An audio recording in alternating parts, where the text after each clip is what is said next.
Hola, buen día. Soy la doctora Anabel Saldaña González. Agradezco a la Sociedad Médica de Imagenología del Hospital de Especialidades del Centro Médico Nacional Siglo XXI por la invitación para participar en el congreso de este año con el tema de tuberculosis del sistema nervioso central y sus hallazgos por resonancia magnética. Los puntos que abordaremos en esta plática son una breve introducción sobre las generalidades de esta patología. Revisaremos el mecanismo fisiopatológico por el cual la tuberculosis afecta al sistema nervioso central y describiremos sus diferentes formas de presentación, para finalizar con los aspectos importantes a considerar en el diagnóstico de esta enfermedad. Tenemos 4 objetivos principales con el desarrollo de este tema. Al finalizar la plática tendremos el conocimiento de su amplia variedad de manifestaciones en imágenes, tanto sus presentaciones típicas como atípicas para hacer diagnóstico diferencial con otras patologías, así como de las complicaciones que implica esta enfermedad. La tuberculosis se considera una enfermedad reemergente por el alto índice de su incidencia, sobre todo relacionado con el SIDA y aparición de bacilos resistentes a los antibióticos. Otros factores a considerar son la coexistencia de otras enfermedades que comprometen el sistema inmune, así como condiciones como el hacinamiento y la migración global. Esto lo hace un problema de salud pública, no solamente en países en vías de desarrollo o poco desarrollados como antes se consideraba, sino que a nivel mundial. En la mayoría de los casos es causada por Mycobacterium tuberculosis. Este bacilo se adquiere por inhalación e infecta primariamente a los pulmones. La diseminación vía hematógena a cualquier otro órgano o sistema viene determinada por el estado inmune del huésped. En el caso de el sistema nervioso central, este se ve afectado en el 5 al 10% de los casos y este porcentaje aumenta cuando el huésped tiene un compromiso del sistema inmune. El 15 y el 40% de estos casos de neurotuberculosis van a presentar una alta tasa de mortalidad y discapacidad permanente a pesar del tratamiento agresivo. Por eso es muy importante su diagnóstico oportuno y en esto el papel que juega la imagen es muy importante. La resonancia magnética es el método diagnóstico de elección y también nos sirve para cuestión de seguimiento y pronóstico de la enfermedad. En cuanto al diagnóstico, este método nos permite detectar desde sus primeras etapas de presentación de la enfermedad. En relación al seguimiento, nos va a permitir detectar las complicaciones asociadas al desarrollo de la misma. Y en cuanto al pronóstico, la presencia de lesiones grandes o múltiples en sitios de elocuencia, así como un edema perilesional marcado o complicaciones asociadas como hidrocefalia, infartos o vasculitis, van a ser factores de mal pronóstico. La primera exposición a los bacilos de la tuberculosis se va a denominar como tuberculosis primaria o primoinfección y su lesión primaria se va a denominar complejo de Ghon. Esta va a estar formada por un foco pulmonar más el ganglio linfático infectado y de aquí puede tener diferentes formas de presentación en imagen, ya sea como neumonía inespecífica, linfangitis y o adenitis y derrame pleural. Los bacilos que van a ser inhalados van a fagocitarse por los macrófagos en los alvéolos pulmonares. Esto va a desencadenar una respuesta inmune para formar un granuloma, el cual va a conformarse cuando los linfocitos se agrupan alrededor del macrófago infectado para tratar de contener ese proceso infeccioso. Con el tiempo, estos granulomas van a tener la infección latente, pueden llegar a calcificar y desaparecer. El complejo primero de primario de Ranke se refiere a la calcificación del complejo de Ghom y es una secuela de esta etapa. El estado de inmunodepresión va a favorecer el desarrollo de estos tuberculomas hacia que progresen a un incremento en la proliferación de los bacilos y que pueda ser una diseminación a nivel pulmonar o inclusive a nivel extrapulmonar. La inmunosupresión favorece esta diseminación vía linfohematógena. En el caso de la afectación del sistema nervioso central es a través de la vía hematógena, por la cual los bacilos llegan a sitios con alta vascularidad u oxigenación, como lo son el parénquima cerebral, las meninges, la región subpial o subependimaria. Pueden igual estar contenidos en forma de tuberculomas cuando se activa la respuesta inmune celular y estos tuberculomas se van a denominar focos de Rich. Estos igualmente pueden estar ahí en forma latente, calcificar y posteriormente curarse. Sin embargo, cuando estos focos de Rich o tuberculomas se rompen, vierten su exudado inflamatorio al espacio subaracnoideo con la consecutiva diseminación de la infección y afectación de las estructuras adyacentes por el mismo proceso inflamatorio. Puede presentarse entonces en forma de meningitis o en forma de meningoencefalitis.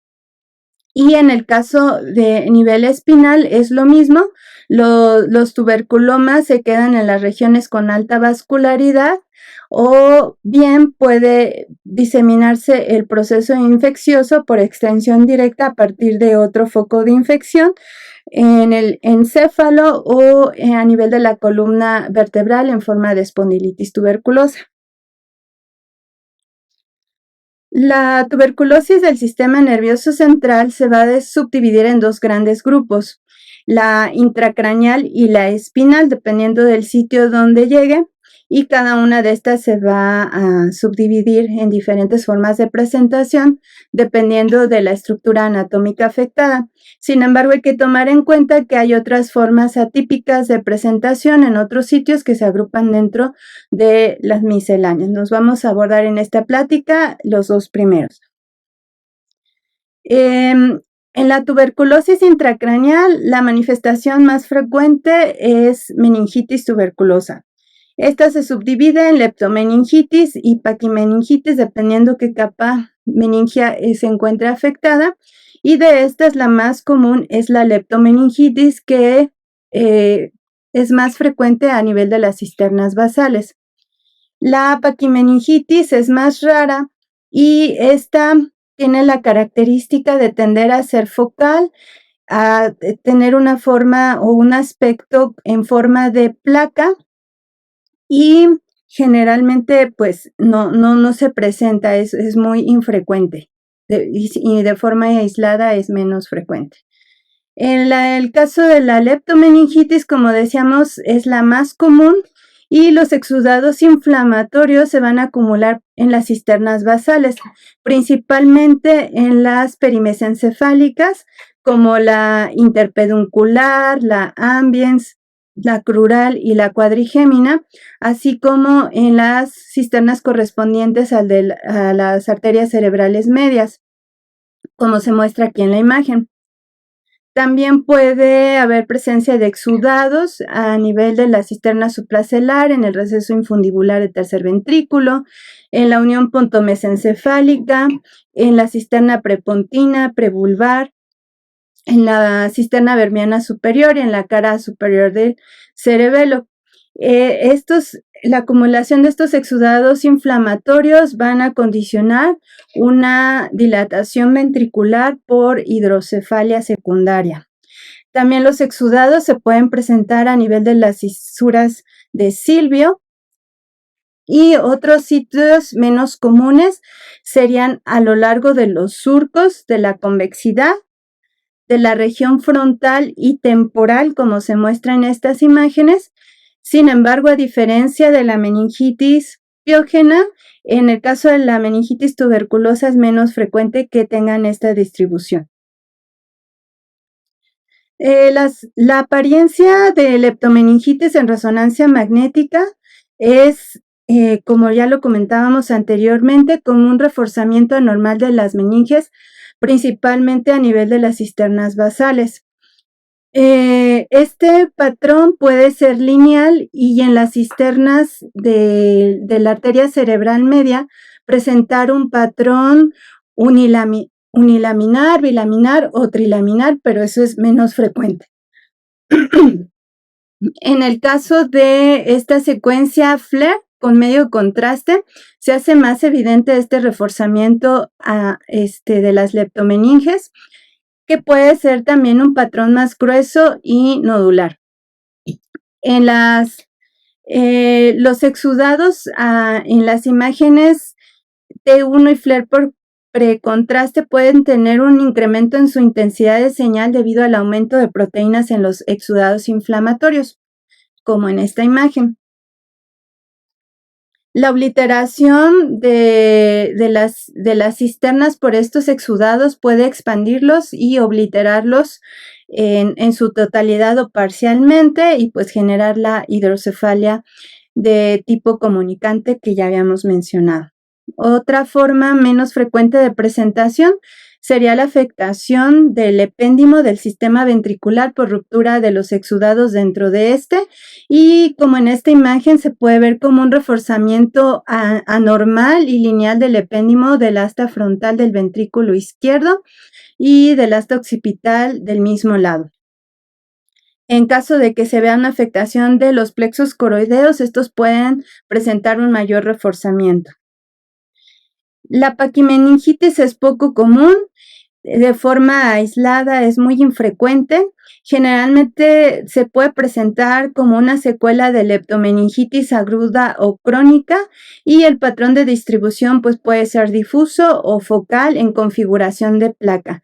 Este último patrón de distribución es el que se asocia a mayores complicaciones por compresión de estructuras adyacentes, como la vasculitis, parálisis de nervio craneal e isquemia.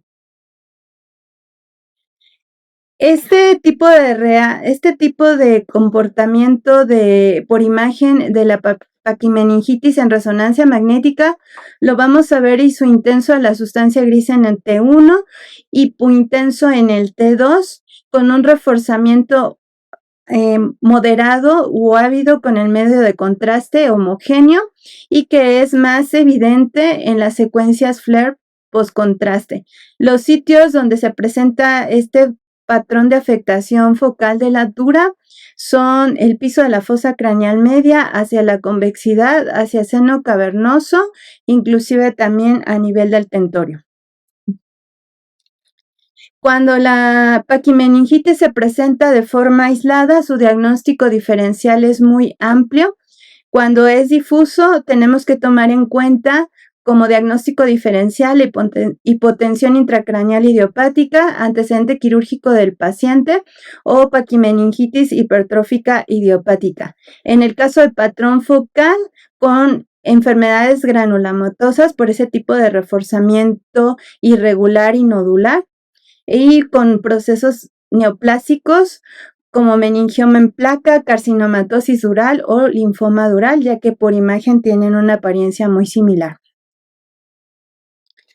Las complicaciones asociadas sobre todo a la leptomeningitis son, en primer lugar, la hidrocefalia. La hidrocefalia puede ser comunicante cuando los exudados inflamatorios se encuentran dentro de las cisternas basales e interfieren en la absorción de líquido cefalorraquídeo, o no comunicante cuando los tuberculomas o abscesos tuberculosos hacen una ocupación dentro del sistema ventricular y bloquean el flujo de líquido cefalorraquídeo a este nivel. Y la coexistencia de ambas, que se denomina compleja, y esta es la que tiene una mayor incidencia. La vasculitis es otra complicación Esta tiene una prevalencia aproximada del 20 a 40% de los casos. Se considera una complicación grave porque finalmente va a desencadenar también en la tercera complicación en frecuencia, que es el infarto. La vasculitis se desencadena por invasión de los bacilos a la pared vascular o por los exudados adyacentes a la pared de los vasos que condicionan proceso inflamatorio en la pared de los vasos. Afecta a vasos de pequeño y mediano calibre y pues su complicación asociada común va a ser los infartos. Estos pueden ser bilaterales o múltiples, pueden ser secundarios a compresión de los vasos o por una panarteritis necrotizante que condiciona efectos de trombosis. Y los sitios de afectación más comunes van a ser en el territorio de la arteria cerebral media por afectación de las arterias lenticuloestriadas y perforantes.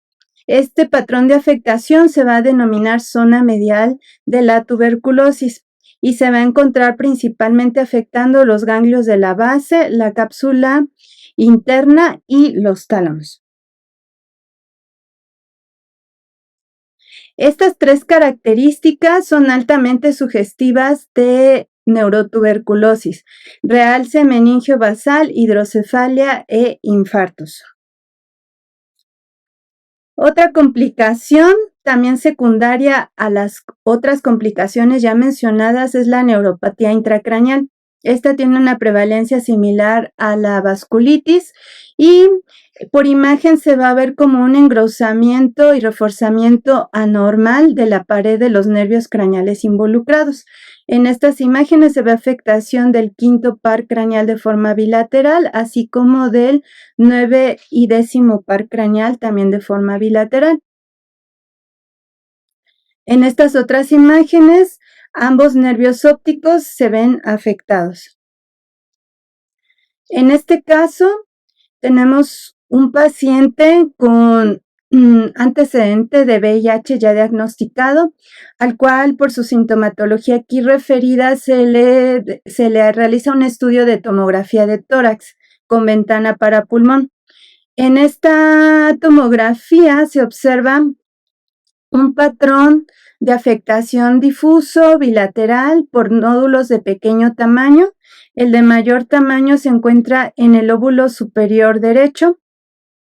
Se le realiza de forma complementaria un estudio de resonancia de encéfalo, en donde podemos ver aquí imágenes en planos coronales, axiales y sagital.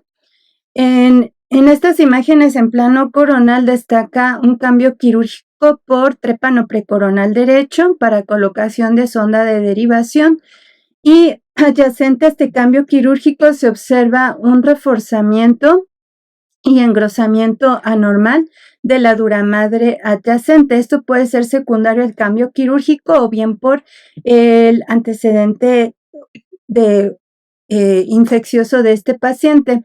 También se ve reforzamiento anormal leptomeningio de las localizaciones comunes, como es la unión pontomesencefálica, peripontina, en la cisterna de la arteria cerebral media izquierda, de la cisura de Silvio del mismo lado, y a lo largo del trayecto de la arteria cerebral media también, así como tuberculomas extraaxiales asociados a este tipo de reforzamiento leptomeningio. Adicionalmente, vemos otro reforzamiento anormal a nivel del cuarto ventrículo lineal y del tercer ventrículo también, en relación a cambios inflamatorios ahí en el epéndimo.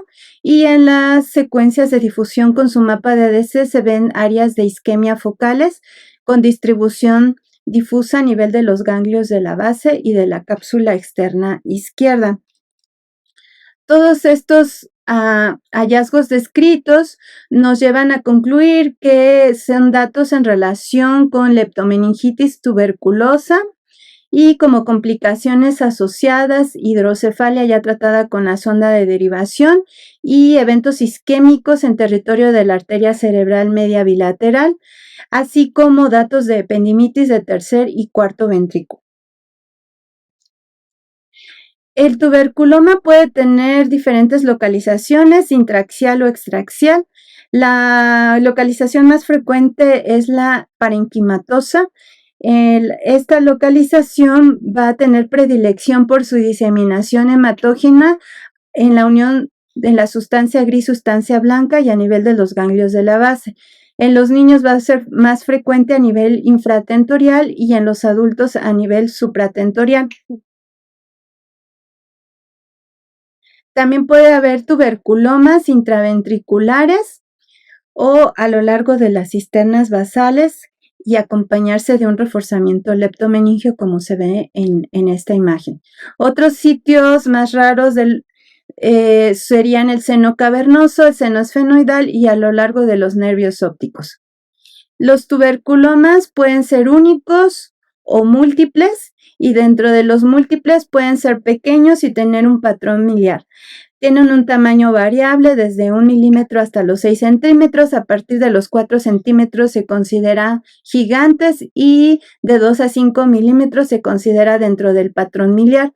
Pueden tener morfología redondeada, oval o lobulada. El patrón miliar es más frecuente en pacientes inmunocomprometidos, aunque no exclusivo. Son lesiones nodulares múltiples, pequeñas, de comportamiento hiperintenso en T2 con un reforzamiento nodular homogéneo. Estas son sus características típicas y usualmente se asocian a meningitis.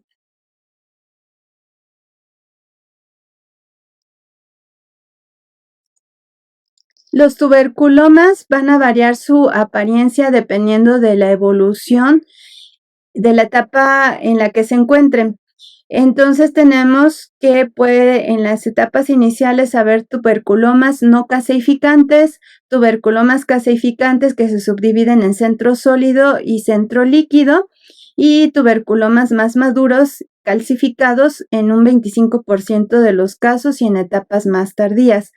El tuberculoma caseificante se denomina así por su apariencia histopatológica, en donde se observa un centro necrótico rodeado por células inflamatorias, fibroblastos, células gigantes de Langerhans y linfocitos. Aquí está una tabla con sus diferentes características, con su comportamiento en imagen en las diferentes secuencias. Tenemos que los tuberculomas no caseificantes se van a distinguir de los caseificantes por su tipo de reforzamiento. Los no caseificantes van a tener un reforzamiento homogéneo, mientras los caseificantes van a tener un reforzamiento periférico. A su vez, para diferenciar el de centro sólido con respecto al de centro líquido, nos podemos apoyar en el resto de las secuencias. Los de centro sólido no van a presentar restricción a la difusión, mientras que los de centro líquido pueden presentar una restricción parcial. Y en la secuencia T2 también nos va a ser de utilidad para diferenciarlos, ya que en el de centro sólido, el centro se va a ver hipointenso rodeado por un borde de mayor intensidad y caso contrario para el de centro líquido, que el centro va a ser hiperintenso con un borde hipointenso. Aquí tenemos imágenes de ejemplo. Por el tipo de reforzamiento nodular y homogéneo que tiene, entra dentro del criterio de tuberculoma no caseificante. Vemos que en el T2 se asocia a un importante edema perilesional y tiene una intensidad de señal heterogénea, pero que predomina hacia la hiperintensidad moderada. Entonces, el signo radiológico característico en este caso sería el realce homogéneo y ávido. En el caso de los tuberculomas caseificantes, ya viene aquí representado lo que les mencionaba anteriormente en la tabla. La diferenciación entre ellos es en cuanto a la restricción. Uno no restringe, el otro sí, y el borde y el centro para diferenciar ambos. En el caso del sólido, el sólido, componente sólido, tiene un centro hipointenso, el líquido tiene un centro hiperintenso, con un borde de mayor hiperintensidad en el centro sólido y en caso contrario el de centro líquido con un borde de menor hiperintensidad. Ambos se asocian a edema perilesional, evidente aquí en estas secuencias T2 y FLER. Signo radiológico característico de ambos, reforzamiento periférico o anular. Tenemos aquí el caso de un paciente de 48 años, inmunocompetente. Esto es relevante para más o menos saber qué forma de presentación podría tener este paciente.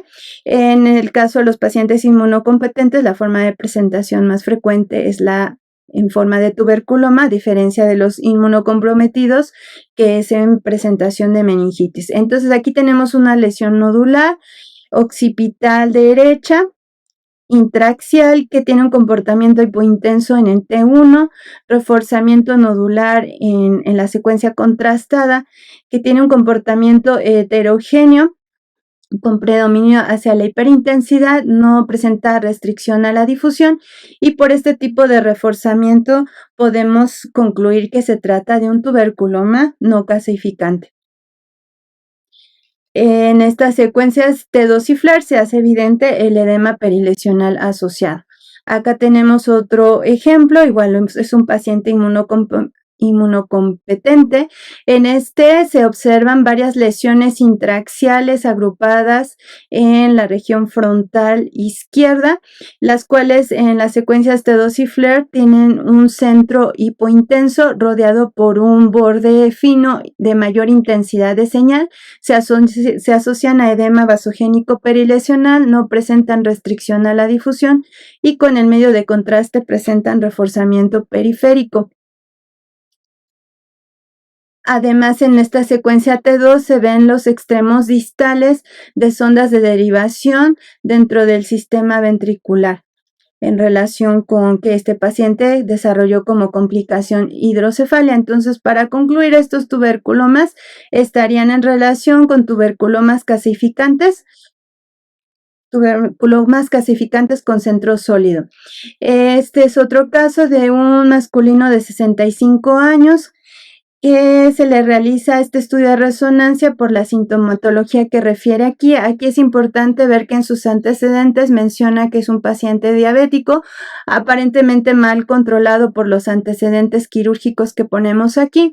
Se le realiza un estudio de resonancia magnética, ya que inicialmente por su clínica se sospechaba de un evento vascular, y se encuentran unos hallazgos un tanto sutiles que son evidentes en las secuencias T1 con contraste y FLAIR post-contraste. Entonces, aquí el hallazgo son múltiples lesiones nodulares pequeñas que a nivel supratentorial se distribuyen a lo largo de los núcleos de la base y de ambos tálamos, y que a nivel infratentorial tienen localización difusa en ambos hemisferios cerebelosos de predominio hacia el lado izquierdo.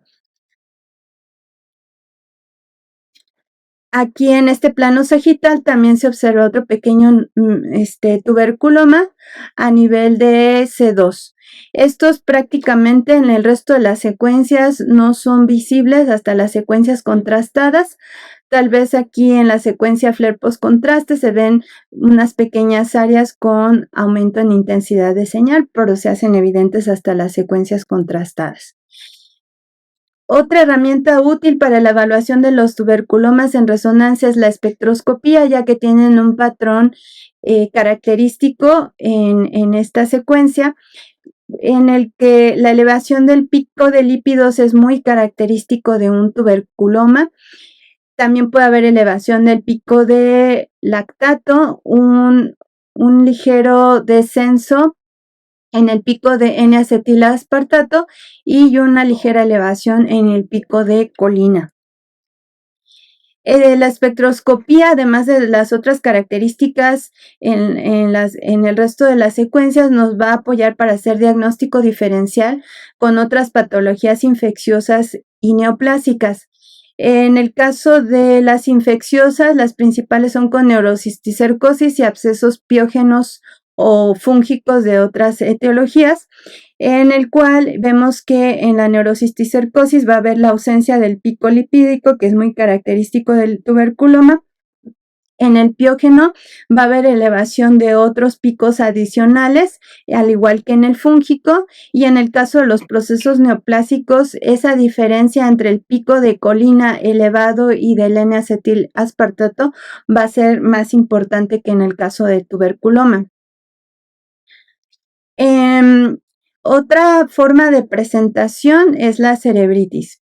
En esta esta se considera la forma de presentación más temprana, es muy rara, es poco frecuente, ocurre en aproximadamente 6% de los casos.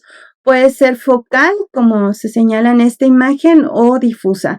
La característica o el hallazgo típico en esta forma de presentación es el reforzamiento giriforme. Puede asociarse también como complicaciones, arteritis e infartos. En esta imagen vemos que se observa una lesión hiperintensa en el giro frontal superior del lado izquierdo y o central, que es el que está señalando la flecha. En este plano axial se muestra que las lesiones también afectan el surco poscentral del lado izquierdo y el precentral del lado derecho. Vemos que aquí que en la secuencia T2 tiene una intensidad de señal heterogénea con una porción central de menor intensidad de señal y está asociado a un importante edema vasogénico perilesional. Y con el medio de contraste va a presentar un realce serpinginoso. El absceso es otra forma de presentación intracraneal, es también muy rara, pero cuando se presentan hay que hacer, por su comportamiento en imagen, diagnóstico diferencial con los abscesos piógenos, ya que es muy similar. Las características que nos orientan más hacia un origen tuberculoso son el tamaño, generalmente son grandes, son mayores de 3 centímetros, se pueden encontrar agrupadas y multiloculadas como en estas imágenes, se asocian a un importante edema perilesional, inclusive mayor que en el tuberculoma y por lo tanto mayor efecto de volumen, presentan restricción central a la difusión, al igual que los abscesos piógenos, y un reforzamiento periférico, así como de los tabiques entre los abscesos agrupados. Aquí la espectroscopía nos ayuda para hacer diagnóstico diferencial con otros abscesos de otras etiologías e inclusive con el mismo tuberculoma. El absceso tuberculoso va a presentar, al igual que el tuberculoma, aumento de lípidos y lactatos. Sin embargo, en el tuberculoma va a haber también una disminución del N-acetilaspartato, a diferencia del absceso, y en el caso del absceso de origen piógeno y fúngico van a tener elevación de ciertos metabolitos específicos para cada uno de ellos. La encefalopatía es otra forma de presentación, también dentro de las menos frecuentes. Esta se considera una forma fatal de la tuberculosis en sistema nervioso central debido a que tiene una alta mortalidad. Su supervivencia no sobrepasa el 1 a 2 meses. Afecta predominantemente a pacientes pediátricos o adultos jóvenes. Se ve desarrollado su mecanismo fisiopatológico asociado por una hipersensibilidad tipo 4 que condiciona un daño extenso en la sustancia blanca, principalmente de distribución perivascular, por lo que por imagen vamos a ver un patrón de afectación difusa y bilateral de la sustancia blanca sin asociar masa focal ni asociarse a meningitis, como se muestra en estas imágenes. En la tuberculosis espinal, las formas de presentación van dependiendo de acuerdo al compartimento que se vea afectado. En el compartimento extradural, cuando se afectan los elementos de la columna vertebral, se va a desarrollar un proceso inflamatorio llamado espondilodicitis. Espondilitis cuando afecta primeramente únicamente las estructuras óseas y dicitis cuando ya afecta el disco intervertebral. La espondilitis, también causada por tuberculosis, también se va a conocer con el nombre de enfermedad de Pott. Generalmente va a afectar vértebras contiguas con preservación del disco intervertebral en las etapas tempranas. La localización más frecuente va a ser en la región dorsal baja o en la lumbar. En este caso vemos en las imágenes alteración en la intensidad de señal de las plataformas de los cuerpos vertebrales que tienen un comportamiento hipointenso en T1. se ve afectada la plataforma inferior y superior de L4 y L5 respectivamente.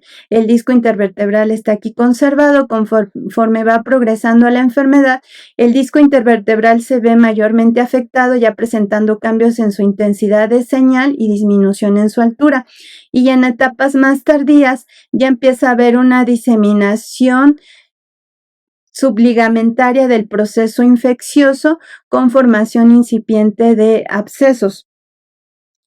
Ya en la etapa tardía ya hay un franco compromiso del disco intervertebral, que en este caso ya se ve perdido el espacio intervertebral, mayor afectación de los cuerpos vertebrales. Aquí se observa la formación de abscesos intraóseos y la extensión subligamentaria ya es muy evidente, con formación de múltiples abscesos. Estos generalmente son de gran tamaño, distribuidos en la región paravertebral y en el espacio epidural o subdural. Cuando se encuentran en estos últimos sitios, en la localización epidural o subdural, se van a asociar a compromiso medular. Tenemos dos etapas: la etapa previa a la formación del absceso, que es la etapa flemonosa, en donde hay un reforzamiento anormal en el tejido en el espacio epidural, aunque aquí todavía no se forma como tal la colección del proceso infeccioso.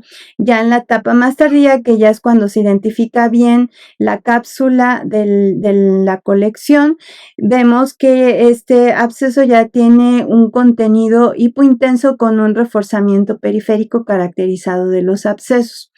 Estas dos etapas se van a considerar emergencias infecciosas debido a que se asocian al compromiso medular por desplazamiento o por la compresión y pueden conducir clínicamente a paraplegia, cuadriplegia o inclusive muerte, por lo que es importante hacer el diagnóstico inicial y oportuno.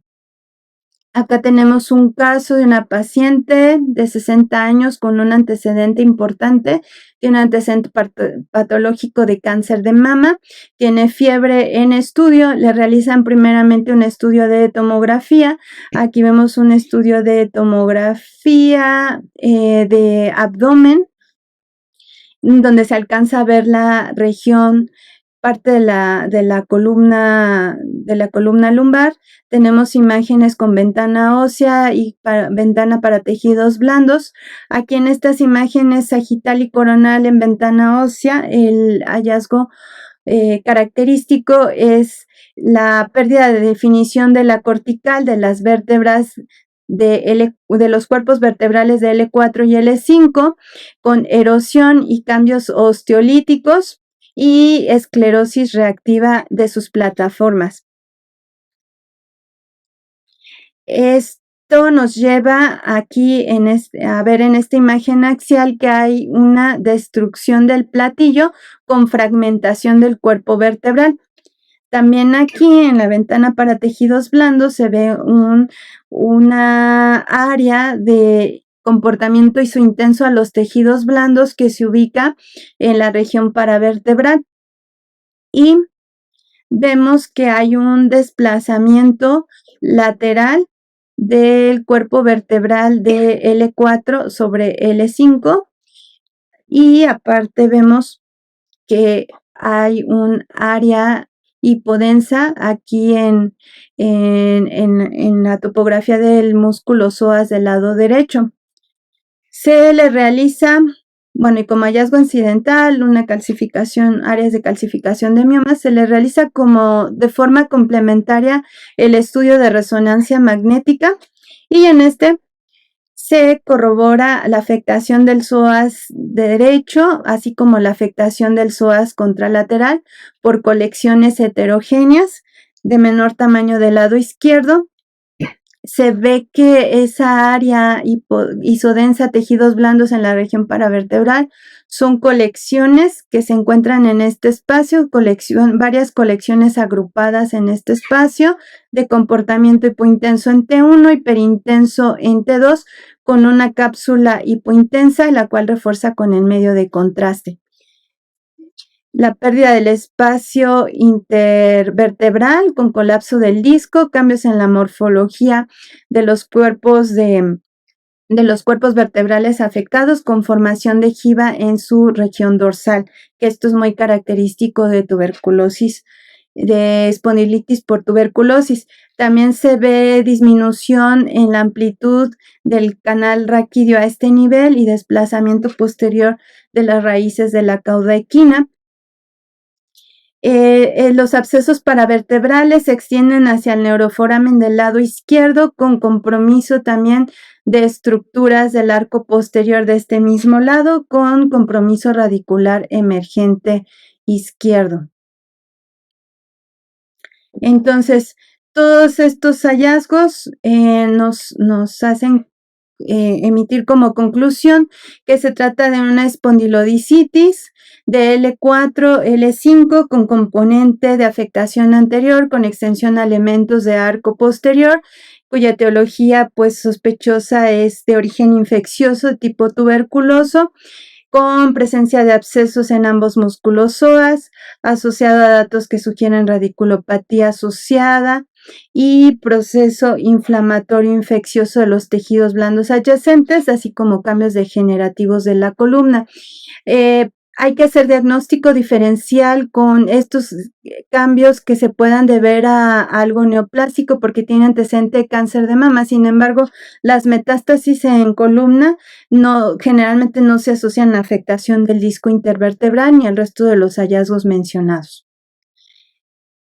Los hallazgos típicos de espondilodicitis tuberculosa van a ser muy similares a la piógena, pero tienen como sus características en específico que permiten diferenciarla, como la localización en la región dorsal baja, lumbar, la presencia de la jiba vertebral por necrosis de los cuerpos vertebrales afectados, involucro discal variable que no está afectado en las etapas tempranas, diseminación subligamentaria del proceso infeccioso con grandes abscesos paraespinales como los que se muestran aquí en la imagen. Aquí se vería la presencia de la jiba vertebral por osteonecrosis. Y estos como datos atípicos, pero que también pueden presentarse en caso de que se trate de una espondilodicitis de origen tuberculoso. Aquí hay una tabla para ver las características de cada uno de las etiologías infecciosas y hacer un diagnóstico diferencial. En el compartimiento intradural extramedular podemos tener otras dos formas de presentación. En forma de presentación de leptomeningitis, esta ocurre predominantemente en la región cervical y aquí lo que se va a ver es un reforzamiento ya sea nodular, grueso o lineal que afecta la leptomeninge y que puede obliterar el espacio subaracnoideo involucrado. En menor porcentaje se encuentran la presencia de tuberculomas extramedulares. En este caso vemos cómo se ve la forma de presentación de leptomeningitis como reforzamiento lineal a lo largo de la leptomeninge y que se asocia a la presencia de una gran cantidad de tuberculomas agrupados extramedulares que condicionan compresión de la médula adyacente y formación de siringomielia secundaria. También hay compromiso de las raíces de la cauda equina que tienen cambios en su intensidad de señal en T2 y que tienen realce con el medio de contraste. Los tuberculomas no muestran restricción a la difusión, tienen en T2 un centro hipointenso con un borde hipointenso. Entonces, todos estos hallazgos pues van en relación con las formas de presentación de leptomeningitis y aracnoiditis asociada, así como la presencia de tuberculomas extramedulares de caseificantes con centro líquido. Otra forma de presentación es la afectación de la médula, la cual es muy poco frecuente que se presente de forma aislada y pues presenta los cambios propios de un proceso inflamatorio a este nivel, como es aumento en su intensidad de señal, expansión y hay que hacer diagnóstico diferencial con todas estas patologías. Los tuberculomas también pueden encontrarse dentro de la médula espinal y las características por imagen son también dependientes de la etapa de evolución en la que se encuentran. Y aquí en este caso vemos que el tuberculoma tiene igual un centro hipointenso con un borde hiperintenso y un reforzamiento periférico, lo que nos permite sospechar en que se trata de un tuberculoma con centro sólido caseificante. Aquí hay un ejemplo también de un tuberculoma caseificante, pero con centro líquido por su centro hiperintenso en T2. Este tuberculoma está intramedular a nivel de la última porción de la médula, a nivel del cono medular, en D12L1, y se asocia aparte a reforzamiento leptomeningio anormal, reforzamiento anormal de las raíces de la cauda equina. Como conclusiones, la tuberculosis pulmonar es un problema de salud pública a nivel mundial. El 10 al 15% de los casos son extrapulmonares, siendo afectado el sistema nervioso central aproximadamente en 1% de los casos. Esta afectación tiene una elevada mortalidad por las complicaciones a las que se asocia y está estrechamente relacionada con el VIH o con el estado de inmunosupresión del paciente. El método de imagen de elección, tanto para el diagnóstico como para el seguimiento y el pronóstico de neurotuberculosis, es la resonancia magnética. Este nos va a permitir detectar las diferentes formas de presentación de la tuberculosis. La forma de presentación más frecuente es meningitis, y las manifestaciones radiológicas no siempre van a ser típicas, por lo tanto es importante tenerlas en cuenta para hacer un adecuado diagnóstico diferencial. Gracias por su atención.